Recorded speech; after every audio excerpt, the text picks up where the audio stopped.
Okay friends, now next topic, next lecture. મિત્રો આપણે બે રીત બહુ સરસ મજાની રીતે આપણે પૂર્ણ કરી. પહેલી રીત આપણે જોઈ અવયવીકરણની રીત અને બીજી રીત આપણે જોઈ પૂર્ણ વર્ગની રીત. હવે ત્રીજી અને છેલ્લી રીત આપ સૌ જાણો છો એ રીત છે સૂત્રની રીત. ઓકે, બરાબર ધ્યાન દઈને સમજીએ. ત્રીજી રીત છે એ છે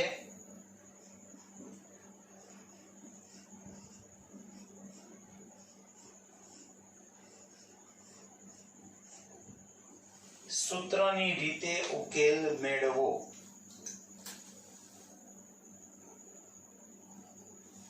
ઓકે, બરાબર ધ્યાન દઈને સમજજો જે કાંઈ બી સમજાવો એને.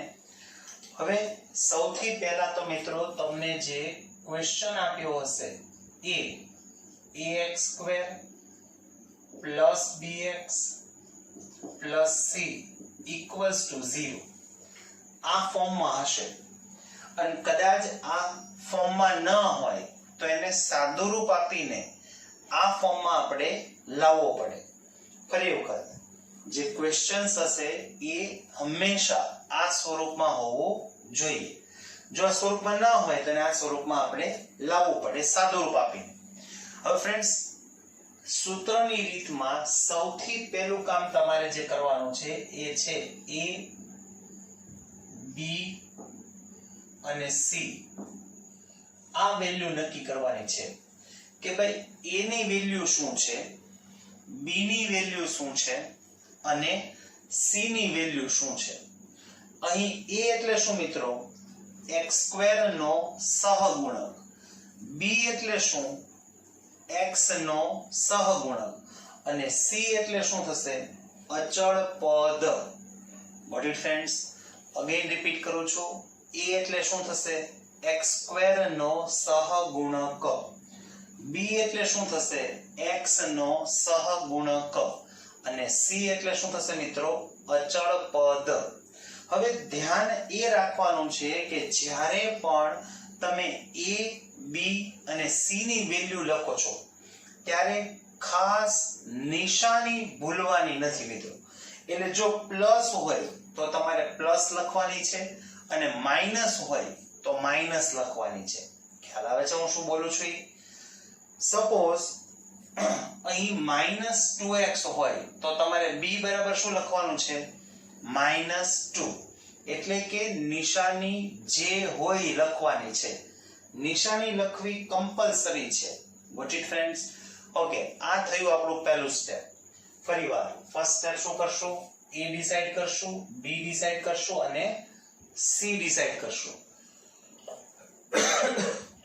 Okay, hello second step. ત્યારબાદ આપણે વિવેચક,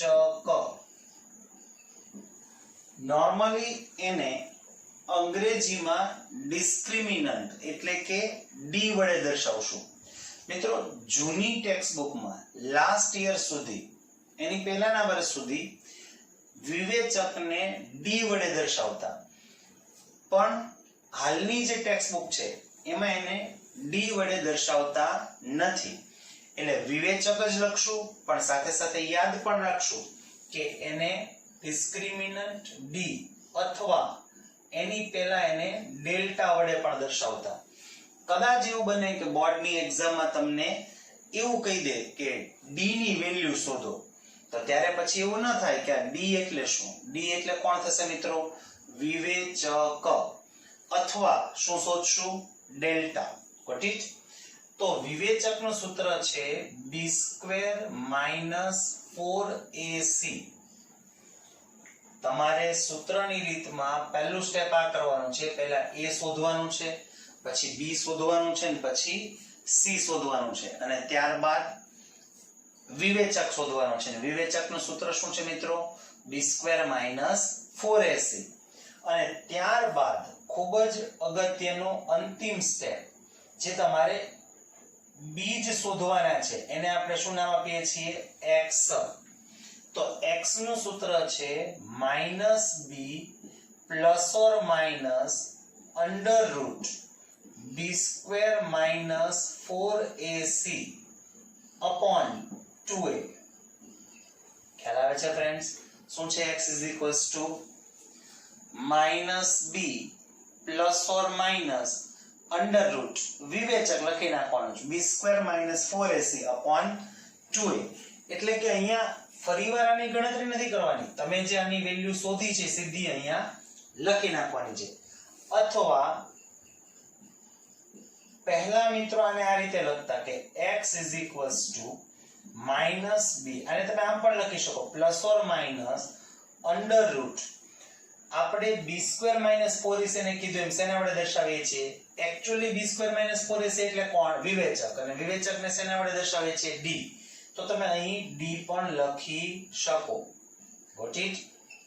કદાચ આમ પણ આપી શકે, પણ નોર્મલી આપણે આ યુઝ કરીશું. બસ પૂરું થઈ ગયું મિત્રો, આટલું જ યાદ રાખવાનું છે. ફરી એક વખત જોઈ લઈએ. સૂત્રની રીતનું પહેલું સ્ટેપ શું છે? a b અને c ડિસાઈડ કરવું. આટલું બધું ઈઝી છે મિત્રો. ત્યારબાદ સેકન્ડ સ્ટેપ એ છે વિવેચક શોધવાનો છે. વિવેચકનું સૂત્ર શું છે? b square minus 4ac, b square minus 4ac. અને ત્યારબાદ થર્ડ x એટલે કે બીજ, એનું સૂત્ર છે minus b plus or minus under root b square minus 4ac upon 2a. Either તમે b સ્ક્વેર માઇનસ 4ac ની જગ્યાએ શું મૂકી શકો છો? d. તો સૂત્ર બની જશે minus b plus or minus route d upon 2a. પણ આનો આપણે બહુ ઓછો ઉપયોગ કરીશું. હવે એક ખૂબ અગત્યની વસ્તુ જોઈએ આપણે, પછી આપણે આગળ દાખલા ઉપર જશું. આ ટોપિક ખૂબ જ અગત્યનો છે મિત્રો. થિયરિકલ પોઈન્ટ્સ આમાં ખૂબ છે, એટલે બરોબર ધ્યાન દઈને સમજજો મિત્રો. હવે પ્રશ્ન એ છે કે તમને આમ પણ પૂછી શકે કે આ સૂત્રની રીતનું જે સૂત્ર છે minus b plus or minus under root b square minus 4ac by 2a, એની સાબિતી આપો કે સૂત્ર કેવી રીતે આવ્યું, એની તારવણી આપો. અથવા તમને એમ પણ આપી શકે ક્વેશ્ચનમાં ax square plus bx plus c is equals to 0. નો ઉકેલ મેળવો, અથવા નો ઉકેલ પૂર્ણ વર્ગની રીતે મેળવો. ખ્યાલ આવે છે હું શું કહેવા માંગુ છું? શું કરી રહ્યા છીએ કે આ સૂત્ર કઈ રીતે આવ્યું એને આપણે સાબિત કરી રહ્યા છીએ. બોર્ડની એક્ઝામમાં આ પણ પૂછી શકાય કે નો ઉકેલ મેળવો, એટલે બરોબર ધ્યાન દઈને સમજજો. અહીંયા ax square plus bx plus c is equal to શું છે મિત્રો? 0. હવે મિત્રો ખરેખર પૂર્ણ વર્ગ પદાવલીની રીતે આપણે ભણ્યા છીએ, એમાં એક્ચ્યુઅલી મેથડ એ છે કે જે પ્રથમ પદ હોય ને, પ્રથમ પદ એ પૂર્ણ વર્ગ હોવું જોઈએ. તો મિત્રો આપણે અહીં પૂર્ણ વર્ગ એને બનાવીએ, બરોબર ધ્યાન દઈને સમજજો. એક્ચ્યુઅલી x2 નું વર્ગમૂળ x થાય, એનું વર્ગમૂળ નીકળતું નથી. તો આપણે આને a ને a વડે ગુણીએ તો શું થઈ જશે? a square x square. પરંતુ હજી એને આપણે 4 સાથે પણ ગુણી નાખીએ, આગળ જતા એને 4 વડે ગુણવું પડે, એના કરતા આપણે એને અત્યારે જ 4 વડે ગુણી નાખીએ. એટલે આપણે એવું લખી શકીએ કે બંને બાજુ 4a વડે ગુણતા, બંને બાજુ 4a વડે ગુણતા. તો ચલો આને આપણે 4a વડે ગુણશું તો શું મળશે આપણને? 4a square x square. આને આપણે 4 વડે ગુણીએ તો શું મળશે આપણને? 4abx. આને 4a વડે ગુણશું તો શું મળશે મિત્રો? 4ac equals to 0. આટલો ક્લિયર પહેલા બધાને? શું થયું? શેના વડે ગુણશું? બંને બાજુ 4a વડે ગુણતા. ઓકે, હવે શું કરશું મિત્રો કે કે એમાંથી 4ac ને સામે મોકલી દઈએ તો શું લખાય 4a² plus 4abx is equals to minus શું થશે 4ac. આટલું ફાઇનલ મિત્રો. હવે બરાબર ધ્યાનથી સમજો. આ પ્રથમ પદ છે, આ બીજું પદ છે. તો મિત્રો આનું આપણે અંતિમ પદ શોધી, એનું અંતિમ પદ શોધી. તો આપણી પાસે અંતિમ પદનું સૂત્ર છે. શું છે એનું સૂત્ર? મધ્યમ પદનો વર્ગ છેદમાં 4 ગુણ્યા પ્રથમ પદ. તો મિત્રો મધ્યમ પદ કયું છે? એ છે 4abx એનો હોલ સ્ક્વેર છેદમાં 4 ગુણ્યા પ્રથમ પદ કયું છે? એ છે 4a²x². તો મિત્રો એનો વર્ગ કરીએ તો શું થશે? 16a²b²x² અને છેદમાં એ શું થશે? 16a²x². તો 16 cancel, a²x² cancel, x²x² cancel. તો મિત્રો એનો અંતિમ પદ શું મળ્યું? b². તો મિત્રો ચલો ઈ એનું અંતિમ પદ છે તો આપણે એનું અંતિમ પદ અહીંયા લખી નાખીએ. તો હવે રૂલ શું કહે છે? કેમ આપણે અહીંયા એવું લખ્યું કે બંને બાજુ 4a વડે ગુણતા? એમ હવે અહીંયા શું લખશું? બંને બાજુ b² ઉમેરતા. તો અહીંયા શું થઈ જશે મિત્રો? That is b² - 4ac. આટલું ક્લિયર મિત્રો? બધાને સમજાય છે? હવે આવું બધું શું કામ કર્યું એ તમને ખ્યાલ આવી ગયો હોવો જોઈએ કે ભાઈ હવે જે 3 પદ મળ્યા છે મિત્રો એ છે પૂર્ણ વર્ગ. એ કેવા છે? પૂર્ણ વર્ગ પદાવલી. ખ્યાલ આવે છે શું કહેવા માંગુ છું? પૂર્ણ વર્ગ પદાવલી એટલે 3 પદ છે તો કે હા, પ્રથમ પદ ને અંતિમ પદ ધન છે તો કે હા, અને મધ્યમ પદ એનું સાચું છે મિત્રો. હવે તો આપણે એનું સાદુરૂપ આપી દઈએ. શું રૂલ્સ હતો? પ્રથમ પદ પાસેથી વર્ગમૂળ, બીજા પદ પાસેથી નિશાની, ત્રીજા પદ પાસેથી વર્ગમૂળ અને એનો whole square is equals to શું થશે? b² - 4ac. ઓકે, હવે આપણે આમાંથી x ને કરતા બનાવવો છે તો સૌથી પહેલા કોને સામે મોકલે? તો મિત્રો કોને મોકલશું? વર્ગને. સૌથી પહેલા વર્ગને સામે મોકલવો પડે. હવે વર્ગ છે એ સામે જશે તો શું થશે ફ્રેન્ડ્સ? વર્ગમૂળ. તો b² - 4ac નું વર્ગમૂળ શું થશે? તો યાદ રાખો મિત્રો એનું વર્ગમૂળ થશે plus or minus under root b² - 4ac. આવું શું કામ થયું સમજાય છે? બહુ ધ્યાનથી સમજો. માની લો કે આમ હોય x² = 4. તો હવે આ વર્ગ છે સામે જાય તો વર્ગમૂળ. 4 નું વર્ગમૂળ શું થાય મિત્રો? 2. પણ એ ખોટું છે. 4 નું વર્ગમૂળ પ્લસ ઓર માઈનસ 2 થાય. યાદ રાખજો કે તમે જ્યારે પણ વર્ગમૂળ કાઢો છો તો એને પ્લસ એ આપવા પડે ને માઈનસ એ આપવા પડે છે મિત્રો. તો આનું વર્ગમૂળ શું થઈ ગયું? Plus or minus under root b² - 4ac. હજી x ને કરતા બનાવીએ તો સૌથી પહેલા કોને મોકલશું? આ b ને. b પ્લસ સામે જશે તો માઈનસ. તો પ્લસ ઓર માઈનસ અંડરરૂટ શું મળશે? b² - 4ac. હવે કોને મોકલશું ફ્રેન્ડ્સ? આ 2a ને. 2a ગુણાકારમાં સામે જશે તો ભાગાકારમાં. તો -b plus or minus b² - 4ac upon શું થઈ જશે? 2a. તો આપણને x ની વેલ્યુ શું મળી ગઈ મિત્રો? -b plus or minus under root b² - 4ac upon 2a. Again repeat કરું છું. પહેલું સ્ટેપ શું કર્યું? બંને બાજુ 4a વડે ગુણતા. બંને બાજુ એટલે ડાબી બાજુ ને જમણી બાજુ. મિત્રો ડાબી બાજુ 4a વડે ગુણશો એટલે શું મળ્યું? 4a²x² 4abx 4ac = 0. એમાંથી આ 4ac ને સામે મોકલી દેશો એટલે માઈનસ થઈ ગયા. હવે બે પદ વધ્યા હતા, પ્રથમ પદ ને દ્વિતીય પદ. એનું અંતિમ પદ નહોતું તો આપણે એનું અંતિમ પદ અહીંયા શોધ્યું છે. અંતિમ પદ શું આવ્યું? b². તો અહીંયા b² લખવા માટે શું કર્યું? અહીંયા આપણે કેવું સ્ટેપ લખશું કે બંને બાજુ b² ઉમેરતા. તો આપણે બંને બાજુ b² એડ કરી દીધું તો શું થઈ ગયું મિત્રો? 4a2x² plus 4abx plus b² is equals to b² minus 4ac. હવે મિત્રો આ જે ત્રણ પદ મળ્યા એ થઈ ગયા પૂર્ણ વર્ગ પદાવલી, એટલે એનું આપણે સાદુરૂપ આપી દીધું. કેવી રીતના સાદુરૂપ આપ્યું મિત્રો? પ્રથમ પદ પાસેથી વર્ગમૂળ, બીજા પદ પાસેથી નિશાની, ત્રીજા પદ પાસેથી વર્ગમૂળ એનો હોલ સ્ક્વેર. પછી શું કર્યું?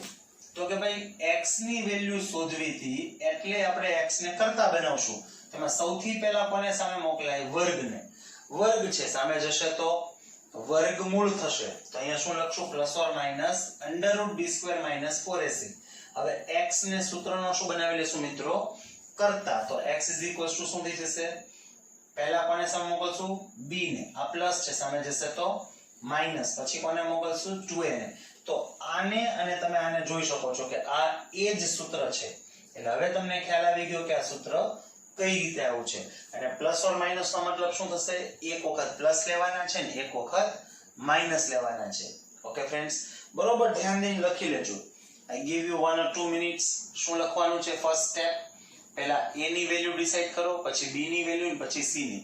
નિશાની ભૂલવાની નથી. પ્લસ હોય તો પ્લસ અને માઈનસ હોય તો માઈનસ. સેકન્ડ સ્ટેપ, હંમેશા વિવેચક શોધવાનો છે. વિવેચકને જનરલી d અથવા ડેલ્ટા વડે દર્શાવાય છે. એનું સૂત્ર છે b² minus 4ac. પછી third step, last step, x શોધશું. એનું સૂત્ર છે -b + or minus √b² minus 4ac upon 2a. અને આ સૂત્ર કેમ આવ્યું એ પણ તમે જોઈ શકો છો. ઓકે ઓકે ફ્રેન્ડ્સ, નાઉ નેક્સ્ટ. હવે મિત્રો આપણે એ પણ જોયું કે સૂત્રની રીતના સ્ટેપ શું છે અને એ જે સૂત્ર છે એ કઈ રીતે આવ્યું છે એની આપણે સાબિતી પણ મેળવી. પરંતુ હવે જે ટોપિકની ચર્ચા કરવાની છે એ ખૂબ જ ઇમ્પોર્ટન્ટ છે મિત્રો. આખા ચેપ્ટરનો સૌથી ઇમ્પોર્ટન્ટ ટોપિક હવે આવે છે મિત્રો, એટલે ને બરોબર ધ્યાન દઈને સમજજો. હવે આ ટાઈપના ક્વેશ્ચન્સમાં કેવી રીતે ક્વેશ્ચન્સ હોય છે? તમને એવું પૂછવામાં આવી શકે કે આપેલ દ્વિઘાત સમીકરણના બીજ વિશે ચર્ચા કરો અને બીજ મેળવો. બરોબર ધ્યાન દઈને સમજજો. આપેલ દ્વિઘાત સમીકરણના બીજ વિશે ચર્ચા કરો એટલે કે એના બીજ કેવા મળશે એની તમારે પહેલા વાત કરવી પડશે, અને ત્યાર પછી બીજ શોધો એવો પ્રશ્ન હશે. તો મિત્રો એને બરોબર ધ્યાન દઈને સમજજો. ખૂબ જ અગત્યના એવા આપણે ચાર્ટ ઉપર જઈએ છીએ. હવે એ છે ને મિત્રો, દ્વિઘાત સમીકરણના બીજ વિશે ચર્ચા કરો એટલે કે એના બીજ કેવા મળશે. તો એ જે છે મિત્રો એ વિવેચક ઉપર ડિપેન્ડ કરશે. તમે જે વિવેચક શોધ્યો છે એટલે કે તમે જે b² minus 4ac ની વેલ્યુ શોધી છે એના ઉપર ડિપેન્ડ કરે છે. બરોબર ધ્યાન દઈને સમજજો મિત્રો. હવે આજે તમે વિવેચકની વેલ્યુ શોધી છે એટલે કે તમે જે b² minus 4ac ની વેલ્યુ શોધી છે એના માટે મિત્રો જો વાત કરીએ તો કે ભાઈ there are 3 ઓપ્શન. એના માટે 3 શક્યતાઓ છે. બરોબર ધ્યાન દઈને સમજજો. પહેલી શક્યતા કે ભાઈ એવું કહી શકીએ કે b² minus 4ac less than 0. b² minus 4ac less than 0. હું જ્યાં જ્યાં b² minus 4ac બોલું છું ત્યાં તમે d એનો પણ વિચાર કરી શકો છો. હજી એક વખત કહું છું, એટલે અહીંયા તમે એવું લખી શકો d less than 0. અહીંયા પણ લખી શકો વિવેચક એટલે b² minus 4ac, અને b² minus 4ac ને નોર્મલી શેના વડે દર્શાવાય છે? d વડે મિત્રો. તો અહીંયા આપણે d પણ લખી શકો. અહીંયા એમ અહીંયા આની જગ્યાએ d લખી શકો એટલે d less than 0. d less than 0 એટલે શું મિત્રો? d ની વેલ્યુ ઋણ હોય. d ની વેલ્યુ 0 કરતા નાની હોય તો ખાસ યાદ રાખો તો તમે એવું કહી શકો કે આપેલ દ્વિઘાત સમીકરણના બીજ વાસ્તવિક અસ્તિત્વ ધરાવતા નથી. અગેન રિપીટ કરું છું, આપેલ દ્વિઘાત સમીકરણ વાસ્તવિક બીજ અસ્તિત્વ ધરાવતા નથી. વાસ્તવિક બીજ અસ્તિત્વ ધરાવતા નથી તો મિત્રો એનો મતલબ શું? અહીં કેમ એવું લખ્યું છે કે વાસ્તવિક બીજ ધરાવતા નથી? બહુ જ સમજવા જેવી વસ્તુ છે. થિયરિકલ જ હંમેશા પોઈન્ટ ખૂબ અગત્યના મિત્રો. એક એક શબ્દનું ઇમ્પોર્ટન્સ હોય છે મિત્રો. વાસ્તવિક બીજ અસ્તિત્વ ધરાવતા નથી એનો મતલબ એવો થયો કે જ્યારે d લેસ ધેન 0 હોય, d ની વેલ્યુ ઋણ હોય તો મિત્રો એને કાલ્પનિક બીજ હોઈ શકે. એટલે હવે તમને એમ થાય કે એ શું વળી કાલ્પનિક બીજ? તો કે જી હા, એક 11 સાયન્સમાં તમે જ્યારે આવશો ત્યારે 11 12th માં એક નવો જ ગણ ભણવાનો આવશે. મિત્રો આપણે વધીને r સુધી જાણતા હોઈએ કે મોટામાં મોટો ગણ કરો r, રિયલ નંબર, પરંતુ એનેથી પણ આગળ એક ગણ આવશે, એ છે i, ઇમેજિનરી નંબર. એને c પણ કહે છે, કોમ્પ્લેક્સ નંબર, એટલે કે કાલ્પનિક નંબર છે મિત્રો. એટલે ખાસ ધ્યાન દઈને સમજવા જેવું છે, સાંભળજો બરોબર, કે જો 10મા ધોરણમાં b² - 4ac ની વેલ્યુ લેસ ધેન 0 હોય એટલે કે 0 કરતા નાની હોય તો તમારે દાખલામાં માત્ર એટલું જ લખવાનું છે કે આપેલ દ્વિઘાત સમીકરણને વાસ્તવિક બીજ નથી. એમ કરીને ક્વેશ્ચન પૂરો કરી નાખવાનો છે. હવે એને વાસ્તવિક બીજ નથી એટલે એને શોધવાના જ ન હોય. પણ જો ઈ જ ક્વેશ્ચન 11-12 સાયન્સમાં હોય તો તમારે મિત્રો એના બીજ શોધવા પડે અને ઈ બીજ તમને કાલ્પનિક સંખ્યામાં મળે એટલે કે i માં મળશે. પણ હાલ તો આપણે 10મા ધોરણની ચર્ચા કરીએ છીએ એટલે અહીં આપણે એવું જ લખી નાખશું કે આપેલ દ્વિઘાત સમીકરણને વાસ્તવિક બીજ અસ્તિત્વ ધરાવતા નથી એટલે બીજ શોધીશું નહીં. મિત્રો આમાંથી કેટલાય ક્વેશ્ચન્સ બને, MCQ પણ બને, 1 માર્કમાં પણ બને, ખરા ખોટા પણ બને. જેમ કે તમને એવું પૂછી નાખે કે નીચેનામાંથી ખાલી જગ્યા દ્વિઘાત સમીકરણને વાસ્તવિક બીજ નથી. પ્રશ્નને બરાબર ધ્યાનથી સાંભળજો. નીચેનામાંથી ખાલી જગ્યા દ્વિઘાત સમીકરણને વાસ્તવિક બીજ નથી. તો હવે આપણને ખબર કેમ પડે કે નીચે જે 4 ઓપ્શન આપ્યા છે એમાંથી કોને વાસ્તવિક બીજ નથી? તો મિત્રો ઓબ્વિયસ છે, એના માટે તમારે શું શોધવાનું? વિવેચક. એમાંથી 4 માંથી કોઈ એકમાં વિવેચકનું મૂલ્ય ઋણ આવશે. ખ્યાલ આવ્યો શું કહું છું? એનથી ઉલટું પૂછી શકે કે નીચેનામાંથી ખાલી જગ્યા દ્વિઘાત સમીકરણને વાસ્તવિક બીજ છે. એનો મતલબ કે 4 માંથી 3 એવા હશે કે જેને વાસ્તવિક બીજ નહીં હોય. એક જ એવું હશે કે જેને વાસ્તવિક બીજ હશે. તો ખબર કેમ પડશે? 4 માંથી ગોતશું કેવી રીતના મિત્રો? તો એના માટે પણ તમારે વાસ્તવિક બીજ માટે b² - 4ac શોધવાનું, વિવેચક શોધવાનું. જે 4 ઓપ્શન આપ્યા છે એમાંથી 3 માં આન્સર ઋણમાં આવશે, એક જ હશે કે જેમાં આન્સર ધનમાં આવશે. તો ખબર પડી જશે કે એને વાસ્તવિક બીજ છે. અગેન આઈ રિપીટ, તમે જ્યારે વિવેચકનું મૂલ્ય શોધો છો એટલે કે b² - 4ac નું મૂલ્ય શોધો છો તો there are 3 possibilities. First possibility is it's less than 0. એ 0 કરતા નાના હોય મિત્રો એટલે કે ઋણ હોય.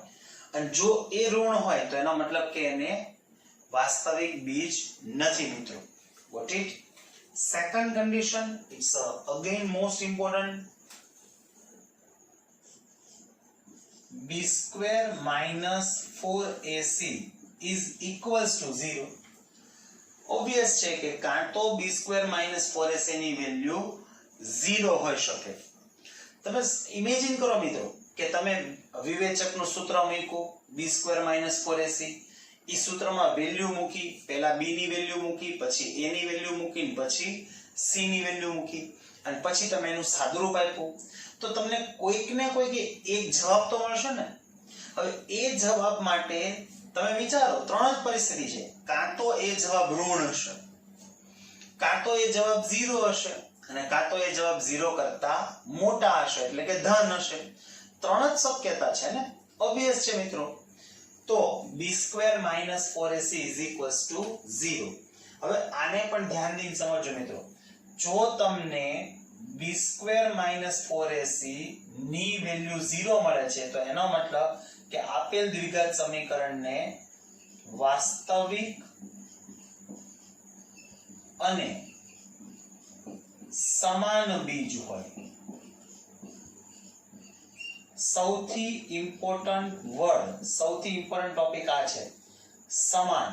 સમાનની બદલે ત્યાં ઘણી વખત આવૃત શબ્દ પણ વાપરે છે.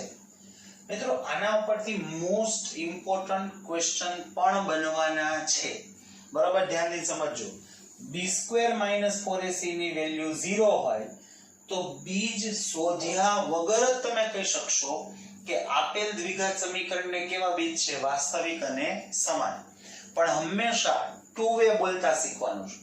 બરાબર ધ્યાન દઈને સમજજો. એટલે હું શું કહેવા માંગુ છું કે જો b² - 4ac = 0 હોય તો બીજ સમાન છે એવું કહીએ છીએ. તો રિવર્સ બોલતા શીખો કે બીજ સમાન હોય તો b² - 4ac = 0 જ હોય. અગેન રિપીટ કરું છું, અહીંયા d પણ બોલી શકાય. એટલે d 0 હોય તો બીજ સમાન છે, બીજ સમાન હોય તો d 0 જ હોય. Okay friends, okay. હવે સૌથી ઇમ્પોર્ટન્ટ હવે આવે છે મિત્રો થર્ડ સિચ્યુએશન, b² - 4ac > 0. એટલે કે એની વેલ્યુ કાં તો ધન હોય મિત્રો. જો b² - 4ac > 0 હોય તો આપણે એવું કહી શકીએ મિત્રો કે આપેલ દ્વિઘાત સમીકરણના બીજ વાસ્તવિક અને ભિન્ન હોય. બીજ વાસ્તવિક અને ભિન્ન હોય. ખ્યાલ આવે છે મિત્રો? એટલે કે એના બંને બીજ અલગ અલગ હશે. અહીંયા બીજ સમાન હોય એનો મતલબ કે બંનેના જવાબ ઇક્વલ આવશે મિત્રો. હજી આની ઉપર આપણે ઘણી બધી ચર્ચા કરશું મિત્રો. ઓકે, ફરી વખત b² - 4ac > 0 હોય તો બીજ વાસ્તવિક અને ભિન્ન હોય છે. બીજું આમાંનામાં જે આગળ વધી શકાય મિત્રો, આમાંનામાં આના પાછા બે પ્રકાર પડશે.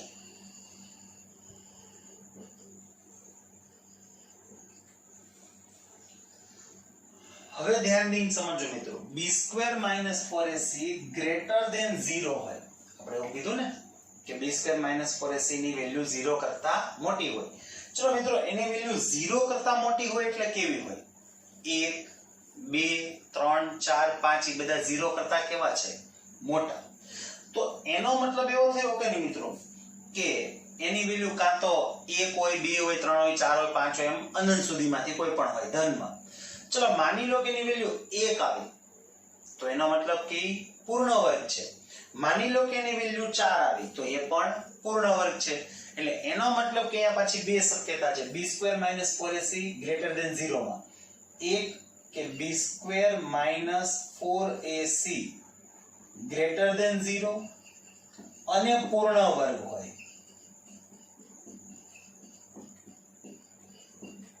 ખ્યાલ આવે છે મિત્રો? b² - 4ac > 0 હોય અને પૂર્ણ વર્ગ હોય.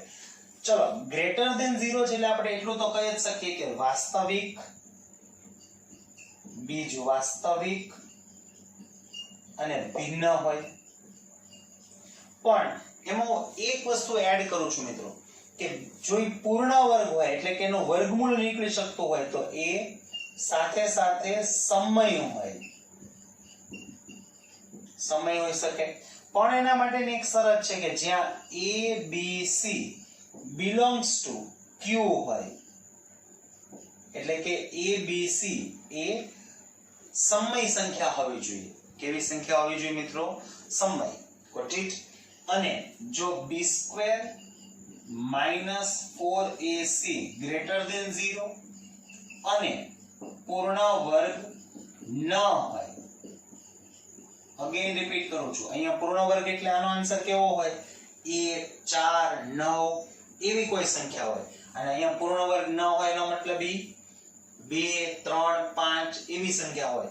ઓકે, પહેલું તો એમ કીધું છે કે b² - 4ac ગ્રેટર ધેન 0 હોય, તો એક વસ્તુ તો ફાઇનલ છે કે વાસ્તવિક હોય એના બીજ અને ભિન્ન હોય, એટલું તો હતું જ. પણ જો હવે પૂર્ણ વર્ગ ન હોય તો આપણે એવું કહી શકીએ કે એ અસમય હોય. કેવા હોય મિત્રો? અસમય. Got it? પણ અહીંયા પાછી એક કન્ડિશન છે કે abc belongs to શું હોવું જોઈએ? q, એટલે કે એ સમય સંખ્યા હોવી જોઈએ. જો એ અસમય હોય તો પાછો આ અસમય થઈ જશે. કદાચ c અસમય હોય તો આ પણ અસમય થઈ શકે મિત્રો. Okay, got it friends? ફરીવાર આ ચાર્ટ જોઈ લો, ખૂબ જ ઇમ્પોર્ટન્ટ છે. ફરી એક વખત રિપીટ કરું છું, b² - 4ac એટલે કે વિવેચક, એને શોર્ટમાં d અથવા ડેલ્ટા વડે દર્શાવશું. એના માટે ત્રણ શક્યતા હતી. પહેલું, ઇટ્સ લેસ ધેન 0 એટલે કે 0 કરતા નાના હોય, એટલે કે ઋણ હોય, તો એનો મતલબ કે એના બીજ અસ્તિત્વ ધરાવતા નથી. બીજું, હવે બીજ અસ્તિત્વ ધરાવતા નથી, વાસ્તવિક અસ્તિત્વ ધરાવતા નથી, એટલે બીજ શોધવાની જરૂર નથી. બીજું, ઇટ્સ ઇક્વલ્સ ટુ 0, જો ઇક્વલ્સ ટુ 0 હોય તો બીજ સમાન હોય, અને બંને રીતે બોલશું, 0 હોય તો બીજ સમાન હોય, તો સમાન હોય તો 0 હોય. ત્રીજું, ગ્રેટર ધેન 0, તો બીજ વાસ્તવિક અને ભિન્ન હોય. પણ એમાં પાછો બે શરત બીજી છે કે ઈ ગ્રેટર ધેન 0 હોય અને સાથે સાથે પૂર્ણ વર્ગ હોય તો સમય, અને પૂર્ણ વર્ગ ન હોય તો મિત્રો એ બને અસમય. Okay friend, next question. હવે મિત્રો તમને આ રીતે પણ આપી શકે કે નીચેના દ્વિઘાત સમીકરણના બીજ અસ્તિત્વ ધરાવતા હોય તો સૂત્રની રીતે મેળવો. માત્ર એટલું કહી શકે કે નીચેના દ્વિઘાત સમીકરણના બીજ સૂત્રની રીતે મેળવો. ઓકે ફ્રેન્ડ્સ, હવે એક્ચ્યુઅલી તમારે સૂત્રની રીતે બીજ મેળવવાના છે, તો પહેલા તો તમે એ ચેક કરી જ શકો છો. એક્ચ્યુઅલી સૂત્રની રીતે બીજ મેળવતા પહેલા ખરેખર તમારે એ ચેક કરવું જ જોઈએ કે એના બીજ અસ્તિત્વ ધરાવે છે કે નહીં. કારણ કે જો બીજ અસ્તિત્વ ધરાવતા હોય તો જ આપણે બીજ મેળવવાના હોય છે મિત્રો. અમુક ક્વેશ્ચન મિત્રો આપણે એ લઈએ કે જે આપણે પૂર્ણ વર્ગની રીતમાં જોયેલા, ગોટ ઇટ? જેથી કરીને આપણને ખ્યાલ આવે કે એના આન્સર સેમ આવે છે કે નહીં. તમે કદાચ પૂર્ણ વર્ગની રીતમાં જે ક્વેશ્ચન્સ જોયા છે મિત્રો, એ આપણે અમુક ક્વેશ્ચન્સ લઈએ. ઓકે, માની લો કે આમ તમને ક્વેશ્ચન આપ્યો હોય x² + 4x + 3 = 0. મિત્રો આનો ઉકેલ આપણે પૂર્ણ વર્ગની રીતે મેળવેલો. એમાં આપણો આ ત્રીજો ક્વેશ્ચન હતો ફ્રેન્ડ્સ. હવે આ જ આપણે સૂત્રની રીતે ઉકેલ મેળવવાનો છે, આનો જ ઉકેલ આપણે. તો હવે એ કઈ રીતે શક્ય બનશે એને બરોબર ધ્યાન દઈને સમજીએ. હમણાં મિત્રો આપણે એના સ્ટેપ કીધેલા. સ્ટેપ નંબર 1 શું હતું? પહેલું સ્ટેપ, a, b અને c ની વેલ્યુ ડિસાઈડ કરવાની છે કે ભાઈ આમાં a બરાબર કેટલા છે, b બરાબર કેટલા છે અને c બરાબર કેટલા છે. તો સૌપ્રથમ આપણે a ડિસાઈડ કરીએ કે ભાઈ a બરાબર 1 છે, b બરાબર 4 છે, અહીં a બરાબર 1 છે, b બરાબર 4 અને c બરાબર 3 છે. ઓકે, ત્યાર પછીનું સેકન્ડ સ્ટેપ શું કીધેલું મિત્રો? વિવેચક શોધવાનો છે, એટલે કે b² - 4ac, b² -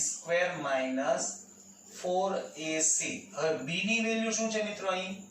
that is 4, it's a whole square -4. a ની વેલ્યુ 1 અને c ની વેલ્યુ 3, તો 4 નો વર્ગ 16 અને 4 તેરી 12, 16 માઈનસ 12 એટલે કેટલા થશે 4. એવું લખી શકીએ મિત્રો ઇઝ ગ્રેટર ધેન 0, એ 0 કરતા મોટા છે. એટલે આપણે કહી શકીએ કે આપેલ દ્વિઘાત સમીકરણના બીજ વાસ્તવિક અને ભિન્ન હોય. બીજું હજી આગળ કંઈક કેવું હોય તો એવું કહી શકીએ કે આ જે મળ્યું છે એ જોવો તો મિત્રો પૂર્ણ વર્ગ છે. આપણે હમણાં ચાર્ટ બનાવ્યો તો એમાં એ જોયેલું છે કે આ પૂર્ણ વર્ગ છે. તો આપણે એવું પણ કહી શકીએ કે એના બીજ વાસ્તવિક, ભિન્ન અને સમય હશે. ઓકે, હવે આપણે એના બીજ મેળવીએ તો આપણી પાસે એનું સૂત્ર છે. એનું સૂત્ર શું છે મિત્રો? x = -b + or minus √ b² - 4ac upon 2a. હવે આ સૂત્રમાં આપણે જોઈને બધી જ વેલ્યુ પુટ ડાઉન કરી દઈએ મિત્રો. એમાં જે આ સૌપ્રથમ માઈનસ છે એ શેના છે? નિયમના. હવે b ની જગ્યાએ શું મૂકશું આપણે? That is 4. Again plus or minus √ b² - 4ac ની વેલ્યુ શું મળી છે આપણને? અહીંયા 4. અને છેદમાં 2 ગુણ્યા a ની જગ્યાએ શું મૂકશું મિત્રો આપણે?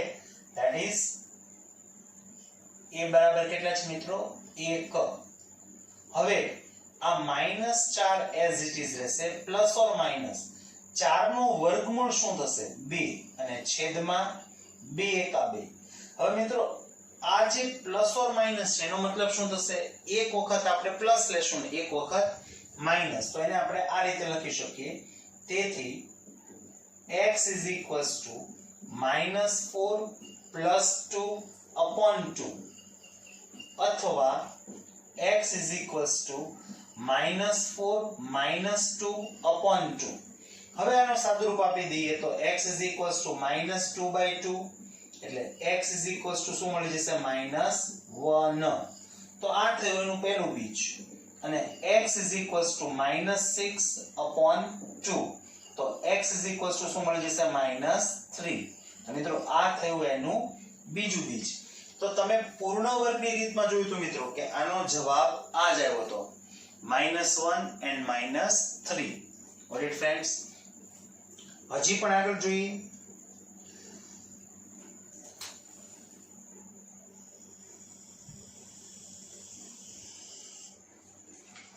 એક ક્વેશ્ચન બીજો લઈએ મિત્રો આપણે, સેકન્ડ ક્વેશ્ચન. એમાં આપણે કંઈક આવો ક્વેશ્ચન લીધેલો, x² + 6x + 7 = 0. તમને યાદ હશે મિત્રો, પૂર્ણ વર્ગની રીતમાં આપણે આ ક્વેશ્ચન લીધેલો આની પહેલાના લેક્ચરમાં. હવે અગેન સેમ સ્ટેપ છે બધા જ. સૌથી પહેલા શું ડિસાઈડ કરીશું મિત્રો? a, b અને c. તો a બરાબર કેટલા છે મિત્રો? 1, b બરાબર 6 અને c બરાબર 7. Got it? સેકન્ડ સ્ટેપ શું કરીશું? વિવેચક એટલે કે ડિસ્ક્રિમિનન્ટ. એનું સૂત્ર શું છે મિત્રો? b² - 4ac. ચલો b ની જગ્યાએ કેટલા મૂકશું? That is 6. તો 6 નો હોલ સ્ક્વેર -4 a ની જગ્યાએ 1 અને c ની જગ્યાએ 7. 6 નો વર્ગ 36, 7 ચોક 28. 36 માંથી 28 બાદ કરીએ તો કેટલા મળશે મિત્રો? 8. અગેન એવું કહી શકાય કે 8 ઇઝ ગ્રેટર ધેન 0. તો એનો મતલબ એવો થયો કે આપેલ દ્વિઘાત સમીકરણના બીજ વાસ્તવિક અને ભિન્ન છે. અને બીજું જોઈ શકાય છે મિત્રો કે જે 8 છે એ પૂર્ણ વર્ગ નથી, એટલે કે એનું વર્ગમૂળ પૂર્ણ સંખ્યામાં ન નીકળે. એટલે એના પરથી કહી શકીએ કે એના બીજ અસમય પણ હશે. કેવા હશે મિત્રો? અસમય. ઓકે, હવે એને આપણે બીજ મેળવીએ સૂત્રની રીતથી. તો પહેલા એનું સૂત્ર લખી નાખીએ. x = -b + or minus √ b² - 4ac upon 2a. ચલો હવે આ જે માઈનસ છે શેના છે મિત્રો? નિયમના. b ની જગ્યાએ કેટલા મૂકશું? That is 6 plus or minus under root b² - 4ac ની વેલ્યુ કેટલી આવી છે? That is 8 upon 2 into a ની જગ્યાએ કેટલા મૂકશું ફ્રેન્ડ્સ? That is 1. તો મિત્રો -6 પ્લસ ઓર માઇનસ. હવે 8 નું વર્ગમૂળ શું થાય? તમે કહેશો કે સાહેબ હમણાં તો તમે ના પાડતા હતા કે 8 નું વર્ગમૂળ ન નીકળે, પણ એનું વર્ગમૂળ આપણે બીજી રીતે તો કાઢી જ શકીએ. 8 ના એવા બે ભાગ પાડીશું કે જેમાંથી 1 નું વર્ગમૂળ નીકળતું હોય અને 1 અવિભાજ્ય સંખ્યા હોય.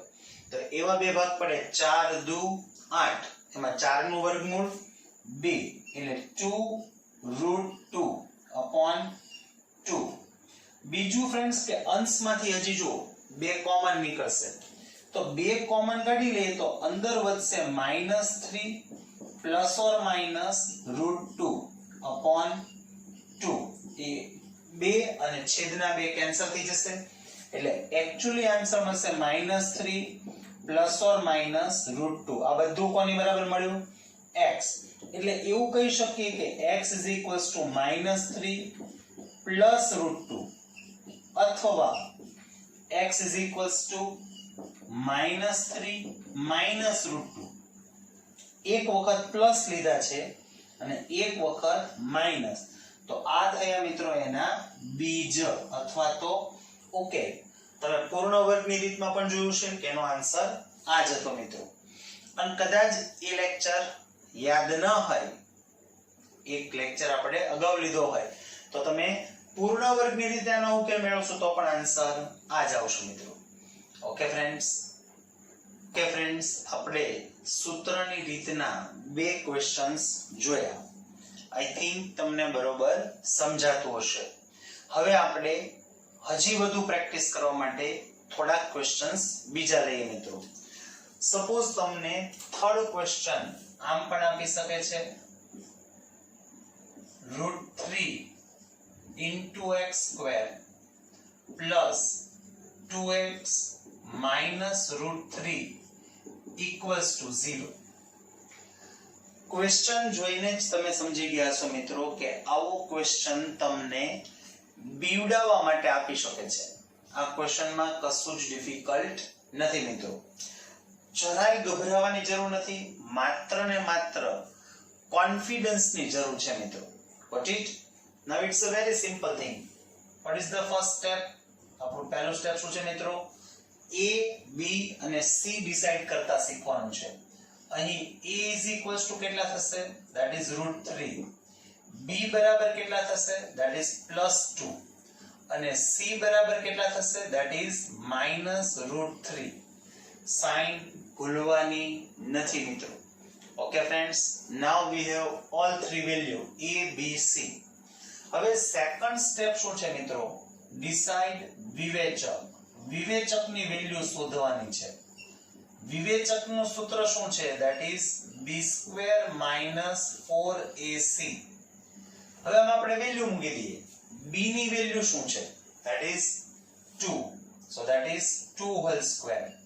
-4. a ની વેલ્યુ શું છે? That is √3.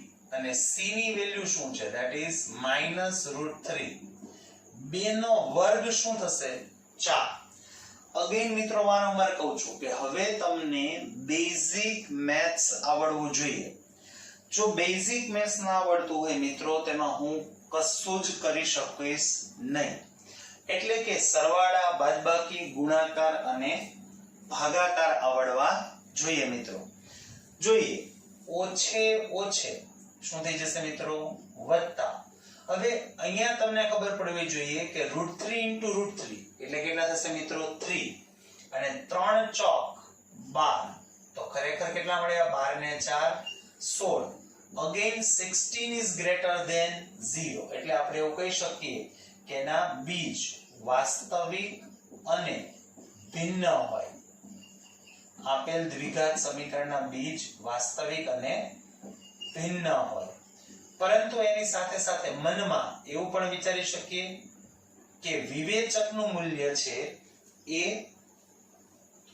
પૂર્ણ વર્ગ છે. જોજો હવે બરાબર ધ્યાનથી સાંભળજો. વિવેચકનું મૂલ્ય પૂર્ણ વર્ગ છે તો મેં અહીંયા ચાર્ટમાં એવું કીધેલું કે જો વિવેચકનું મૂલ્ય પૂર્ણ વર્ગ હોય તો બીજ સમય હોય. પણ એક સાથે કન્ડિશન હતી કે જેમાં a b ને c એ પૂર્ણ એ સમય હોવા જોઈએ. પણ અહીંયા તો a છે એ અસમય છે, c છે એ પણ અસમય છે મિત્રો, એટલે એના બીજ સમય નહીં મળે, યાદ રાખજો. હવે એનું સૂત્ર આપણે જાણીએ છીએ. એનું સૂત્ર છે x - b plus or minus under root b square minus 4ac upon 2a. ચલો એમાં જે પહેલા માઈનસ છે શેના છે મિત્રો? નિયમના. b ની જગ્યાએ શું મૂકશું? b ની વેલ્યુ કેટલી છે મિત્રો? that is 2. એને કૌંસમાં રાખવાની જરૂર નથી. Plus or minus b square minus 4ac ની વેલ્યુ શું છે? that is 16 upon 2 into a ની વેલ્યુ કેટલી છે? that is √3. હવે આ -2 એમના એમ જ રહેશે. 16 નું વર્ગમૂળ 4 અને છેદમાં 2√3. હવે મિત્રો આ પ્લસ ઓર માઈનસ નો મીનિંગ આપણને ખબર છે કે એક વખત આપણે પ્લસ લઈએ એટલે x -2 પ્લસ 4 upon 2√3 અથવા x -2 minus 4 upon 2√3 એમ થશે. હવે અહીંયા x શું મળી જશે મિત્રો? that is 2 upon 2√3. બે કેન્સલ તો અંશમાં શું મળશે મિત્રો? that is 1 upon √3. તો અહીં x ની વેલ્યુ શું થઈ ગઈ મિત્રો? 1/√3. ચલો એવી જ રીતના અહીંયા x -6 upon 2√3. તો x શું થઈ જશે? -3 2 તેરી 6 છેદમાં √3. પણ મિત્રો હજી અહીંયા વિચારી શકાય જે 3 છે એમાં √3 કેટલી વખત હોય? 2 વખત હોય મિત્રો. તો એક વખત કેન્સલ થઈ જાય તો x શું મળી જશે? that is -√3. તો એનો આન્સર શું બની જશે? -√3. Got it? તો જોઈ શકો છો મિત્રો કે એનો આન્સર અસમય છે. હજી શું કહેવા માંગુ છું બરાબર સમજજો. જો b² - 4ac નો જવાબ પૂર્ણ વર્ગ હોય તો બીજ સમય હોય. પણ a અને c એ બંને અસમય છે એટલે એનો આન્સર અસમય છે મિત્રો. Got it? આમાંનામાં આજે ક્વેશ્ચન લઈએ, આગળ વધીએ. જસ્ટ ફોર ધી પ્રેક્ટિસ આમ પણ આપી શકે છે મિત્રો. Question number 4. માની લો કે આમ આપ્યું હોય કે √5 into x² minus 2√2x minus 2√5 equals to 0 ના બીજ સૂત્રની રીતે મેળવવું. ઓકે ફ્રેન્ડ્સ, આના બીજ આપણે સૂત્રની રીતે મેળવવાના છે મિત્રો. જોઈએ તો આપણું પહેલું સ્ટેપ શું છે? First decide a b and c. ચલો a બરાબર કેટલા થશે મિત્રો? that is √5. b બરાબર કેટલા થશે? that is -2√2. c બરાબર કેટલા થશે? -2√5. got it? a બરાબર √5, b બરાબર -2√2 અને c બરાબર -2√5. હવે સેકન્ડ સ્ટેપ શું કરશું? that is વિવેચક. તો વિવેચકનું સૂત્ર શું છે મિત્રો? b² - 4ac. ચલો b ની જગ્યાએ શું મૂકશું?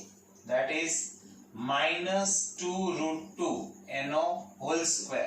a ની જગ્યાએ શું મૂકશું? that is √5 અને c ની જગ્યાએ શું મૂકશું? -2√5. ઓકે ફ્રેન્ડ્સ, હવે અહીંથી તકલીફ ન પડવી જોઈએ. -2√2 નો હોલ સ્ક્વેર, પહેલા તો માઈનસ નો વર્ગ શું થઈ જશે? પ્લસ 2 નો વર્ગ 4, √2 નો વર્ગ એટલે 2. √2 નો વર્ગ શું થશે ફ્રેન્ડ્સ? 2. તો 4 દુ 8 બીજું ઓછે ઓછે વત્તા, હવે અહીંયા શું થઈ ગયું મિત્રો, પ્લસ અહીંયા તે 4 દુ 8 અને √5 * 5 એટલે 5, 8 પંચા 40, તો 40 ને 8 48 is greater than 0, એટલે પાછું લખી શકાય કે એના બીજ વાસ્તવિક અને ભિન્ન હોય. આપેલ દ્વિઘાત સમીકરણના બીજ વાસ્તવિક અને ભિન્ન હોય. હવે આપણે એના બીજ શોધી નાખીએ. તો કેમ શોધશું મિત્રો? એનું સૂત્ર શું લેશું? x = -b ±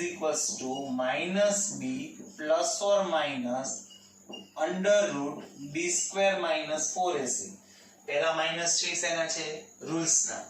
b ની જગ્યાએ શું મૂકશું મિત્રો? -2√2 ± √b² - 4ac ની જગ્યાએ શું મૂકશું? 48/2 a ની જગ્યાએ શું મૂકશું?